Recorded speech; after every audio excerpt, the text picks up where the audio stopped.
Welcome to Step 9 of Fortune Publishing Group's 10-step proprietary book engineering template video.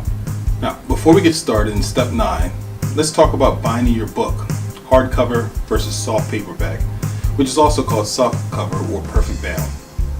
Now, books usually have a cover made from paperboard or a very thick stock, and the pages are attached to the binding with glue when we talk about a paperback. Now, paperback books are the typical 6x9 or 5x5 books which you see in bookstores. The mass market is a type of paperback you often see used for romance novels or thrillers. Mass market books are usually smaller in trim size and fatter with a thinner, lower quality stock and cover.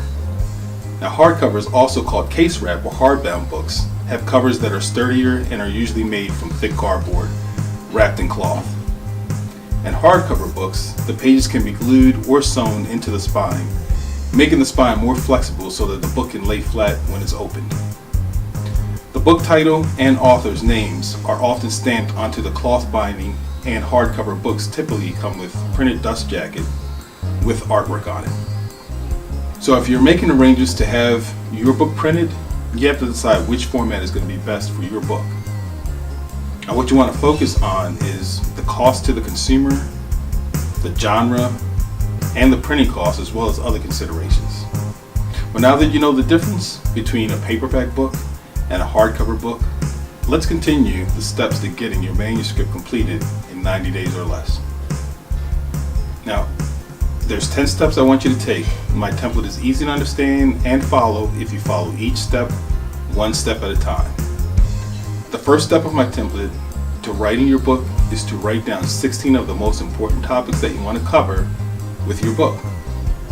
The second step is to take the 16 topics from the first step and find the 10 topics that are the best on the list. Put a line through the 6 you're not going to keep. The third step is to organize the 10 topics that you have left in a sequential order. Again, what you want to cover first, second, third, etc. And these topics will end up being your chapter titles. The fourth step is to write 18 elements that you want to cover for each chapter you created in step number 3. Now, these are going to work like your subtitles for each chapter. The fifth step is to take your 18 elements that you want to cover in step 4 and put a line through 3 elements you can do without. The sixth step is to organize your 15 elements into a logical sequence. You want to number them 1 through 15 in order of how it's written and how you want it read. The seventh step is to turn each of your 15 elements into a significant statement. You want to ask yourself, what is the importance about this particular element? And make a very brief statement about each and every element. The eighth step is to turn each of your significant statements into a question. Remember, you want to ask why or how or what is the best way to.